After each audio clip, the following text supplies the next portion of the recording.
you. All right. People with 5 or more friends are 60% happier. Having friends is linked to lower blood pressure and less inflammation. Friendships make you live longer. It all depends on your friends, of course, but still, the evidence is clear. We need friends. Collect more friends and better friends in order to live forever. I was better at the finding new friends thing when I was younger. Same with my husband. I don't think that's a unique thing to say. You get older, you work, you buy comfy house pants, you stay inside. You cling to the comfort and safety of an extended quarantine during a global pandemic. You know, normal life shit. Plus, my spouse and I are both people who grew up and moved away from where our communities were. I grew up in New Jersey, and he grew up in Wisconsin before we each moved to LA to chase our dreams and seek sunnier weather. A few years ago, we mutually decided we both wanted and needed to form more adult friendships at this stage in our lives. Nothing dramatic had happened, just the seasons of life. Some friends drift apart, interests change, others move to the suburbs. A few launch multi-level marketing businesses and only reach out to us when they want to sell us plant-based protein powder. Despite us setting this make new friends goal for ourselves, we were both struggling to meet new people and new couple friends to hang out with. A few years ago, before the pandemic, we thought, oh, when we have a kid or two, we'll make new parent friends.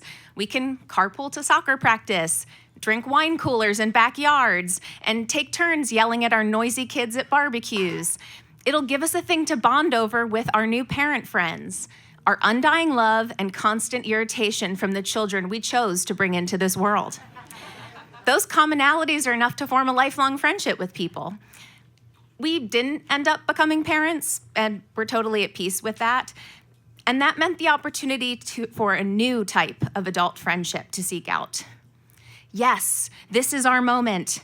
I'll meet women with that rich auntie aesthetic that I see all over TikTok, even though we're not rich, and we'll all book vacations together, and we'll drink fancy cocktails together, and we'll bond over the fact that we can focus on our inner me's, thanks to our lack of mini-me's. What fun.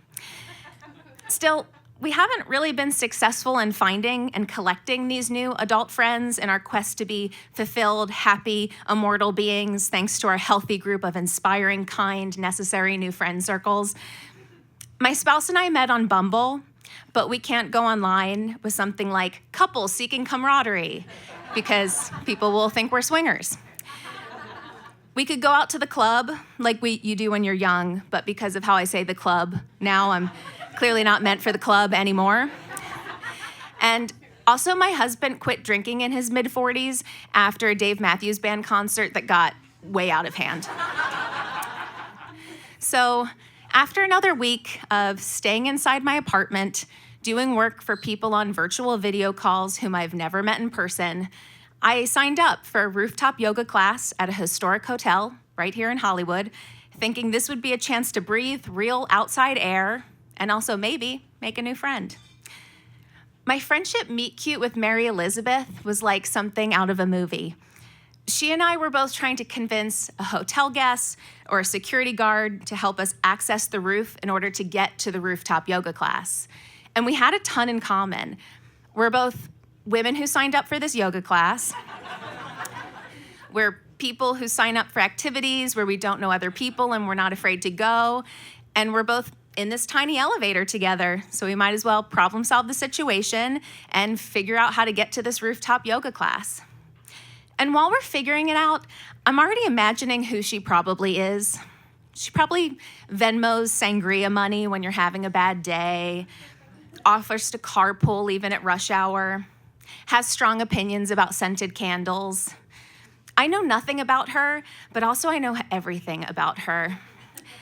Is Mary Elizabeth someone who can help me eat better, sleep better, not get diabetes someday, and live a long, healthy life filled with relative ease and internal contentment? Yes, I think she can do that for me. She must be my new friend. She just doesn't know it yet. Mary Elizabeth and I get to the roof and meet the yoga instructor, who is also named Mary. What a cute coincidence. I stand by during their fun introduction where they bond over having the same first name of Mary. And I'm being a good sport about it, but also I'm thinking, Mary, don't steal this other Mary from me, okay? We were having a moment too. Thank you very much. And then I remind myself that good, healthy friends do not get jealous. I need to chill out. People want to be friends with cool, chill, emotionally mature adults. And so I play it cool. Mary Elizabeth and I select 2 yoga mats next to one another, which feels like a big moment for us.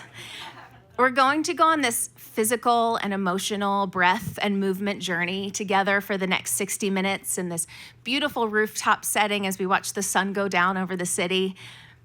Wow, I love this for us. We continue small talking, and I feel like I'm on a first date, which means I'm talking way too much, but it's good because we're doing the right thing by figuring out each other's energies, our favorite restaurants, and shared interests. Mary Elizabeth is single and doing the online dating thing, and I reassure her it can lead to success, but you're gonna see a lot of weird shit along the way.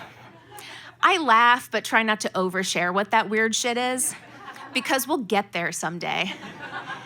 Maybe over a girls' brunch.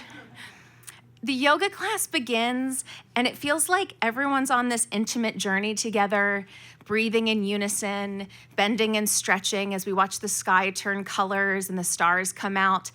The hotel's iconic neon sign flickers on, illuminating the rooftop, and it bathes us all in its light as we arise from Shavasana.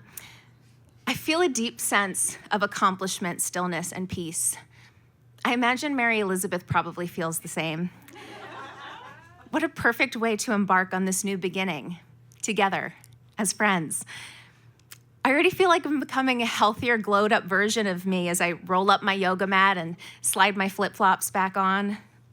Mary, the yoga instructor, encourages everyone in the class to take a bougie wine cooler after practice, and she says that our spirits were one tonight, and she's very grateful for our presence here this evening.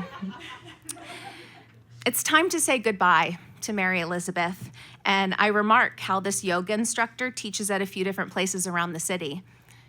Mary Elizabeth asks for my phone number, and my heart skips a beat as I give it to her, already imagining the kinds of texts we'll send, memes, millennial nostalgia, recommendations for seasonal Trader Joe's snacks. We don't make definite plans, but we both express an interest in doing another one of Mary's yoga classes, and I add, I also live in Hollywood, and I know a lot of great places. We should totally get together. If not for yoga, something else. Mary Elizabeth and I ride the elevator down along with an old man and a young woman, 2 friends who met months ago in Mary's yoga class. And it's like seeing the future friendship before us that Mary Elizabeth and I are gonna share someday. And then we go our separate ways. My husband is outside waiting to walk me home, and he asks me how it went. And I say, great, the rooftop is so cool. And I possibly made a new friend today. Her name is Mary Elizabeth. I wonder if Mary Elizabeth will text me so I have her phone number as well and I can save her in my contacts. But she doesn't. I never hear from her or see her ever again. It's honestly kind of messed up because she should realize her silence means I continue to suffer from inflammation, I'm still at risk for high blood pressure, and I'm gonna die.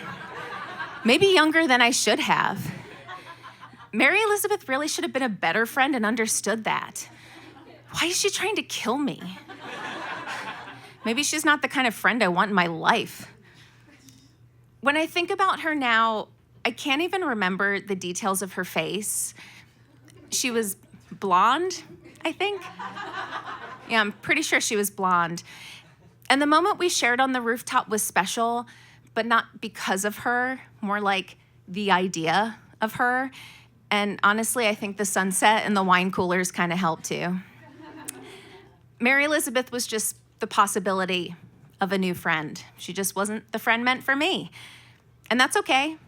I'll make another friend someday, and hopefully not some bitch like Mary Elizabeth who doesn't care if I'm alive or dead. Thank you very much.